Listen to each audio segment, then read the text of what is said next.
let's get into I2C, which is commonly called as I2C protocol. What is a protocol? In communication systems, a protocol is defined as a predefined set of rules that governs the transfer of data between two devices.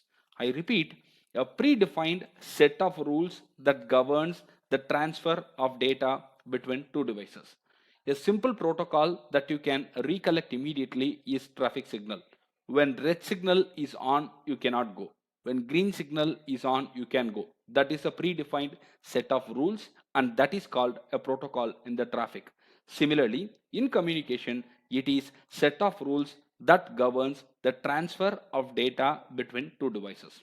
Instead of sending the data from devices in a disorderly manner, in a clumsy manner, the protocols can enable sending them in order without any loss of data or damage of data during the transmission.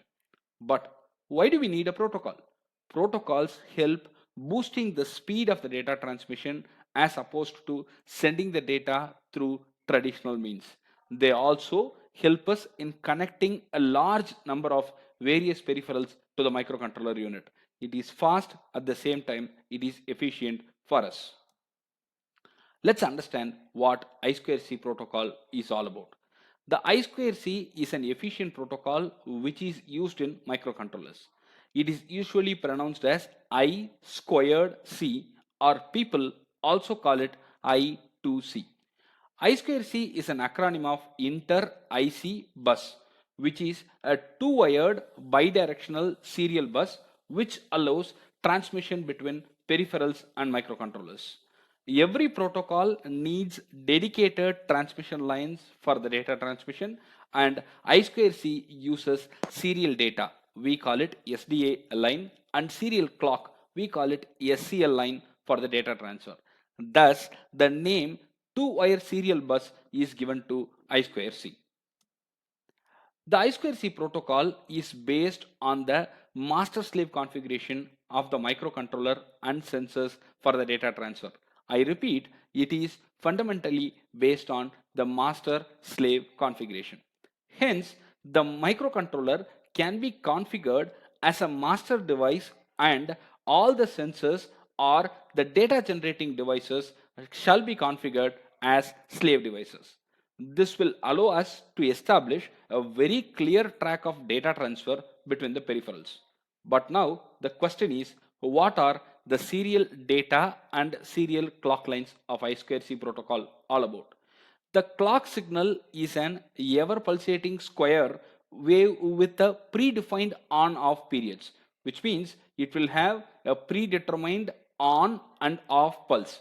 For an example or an instance, if the frequency of the clock is 98 megahertz, then it has got 98 into 10 to the power of 6 on off cycles in 1 second. The data line can have data as ones or zeros at any particular clock cycle, and the figures in the slide currently represent how exactly things will look like, and the data can be ones or zeros, remember it. How do we use addressing in I2C?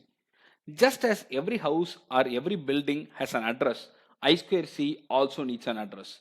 Every I2C enabled sensor is manufactured with an inbuilt I2C address such that it can be identified and recognized by the master device to initiate the communication. Similarly, just as we cannot give our address in any format, we also cannot provide the address of I2C in any form. It must be given by the manufacturer alone. I mean, the address should be in a specific format that the manufacturer specifies. The sequence will start when the clock signal first pulls from down to low, and then the sequence stops when the clock signals is pulled to high. That's what is mentioned clearly as a diagram in front of you. The first one shows the start condition, and the second one goes with the stop condition. The addressing pattern is clearly presented as a message format in front of you, and we will go from left to right. The communication starts with the start block. After that, we have got the address bits of the sensor. It can be 7 or 10 bits, and we need to specify it is a read or write operation. The read or write bit can be used accordingly with 1 for read and 0 for write, and there is an acknowledgement bit available next to it, and the data bits that have to be communicated in 8 bits length follows that, and acknowledgement bit follows that again, and then the stop communication field is set up. Overall, all these fields together contribute one entire message. Remember, all these are packed together as one entire message. Now, how do we go ahead with the sensors and I2C? I2C is deployed in multiple real-time sensor applications such as accelerometer, gyroscope, temperature sensors, and really many more. Any sensor can be devised with I2C communication, and that's the beauty of it.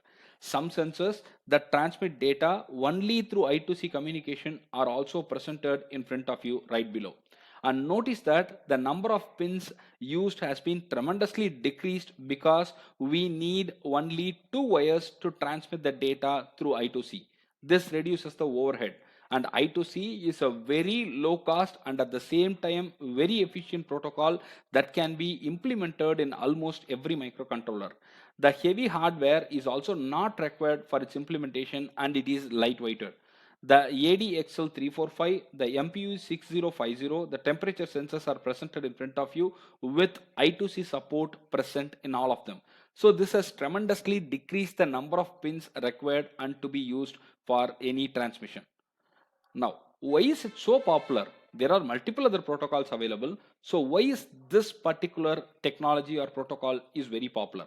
There are many protocols available such as traditional RS-232, RS-486, SPI, UART, USRT, and USB all are available. One can create their own customized protocol with its own set of addressing and data transfer instructions as well. The main feature of I2C is that multiple devices can be connected to a single MCU but can still be operated with 2 wires. I repeat, this is the specific reason I2C is very famous. The main feature is that multiple devices can be connected to a single MCU through I2C, but yet we can operate with 2 wires. That's the most important point. We can connect as many as 1023 devices to Arduino as it can access 10-bit address at the same time. A master can communicate with multiple slaves by just referring the address of the slave module, and the I2C protocol is not only confined to slave devices, even we can have multi-masters, which means it is a multi-master bus. A simple presentation of the diagrammatic stuff is presented for your easier reference, where you can see we have got master underscore 1, master underscore 2, and we have got 3 slaves. This kind of configuration is also permitted with I2C. It can have multiple masters, it can have multiple slaves. That's the beauty of I2C. Let us find where exactly I2C is in Arduino. We have learned about I2C protocol, the fundamentals, all these things are discussed right now, and we used Arduino Uno or Arduino Nano for interfacing I2C enabled sensors. So we need to know where exactly these pins are located in the boards that we have discussed till now. The pins A4 and A5 are allocated as SDA and SEL pins in both Arduino Uno and Nano, as you can see in front of you. A4 pin is SDA line and that is data line. A5 pin is SCL line and that is clock line. Generally, the pins in Arduino are provided with internal pull-up resistor, but it is always recommended and expected to use an external resistor with the range 2.2 kilo ohms to 10 kilo ohms. And this slide is representing with the pictures A4 and A5 pin details, which are configured as SDA and SCL pins for I2C with respect to Arduino. Thank you very much.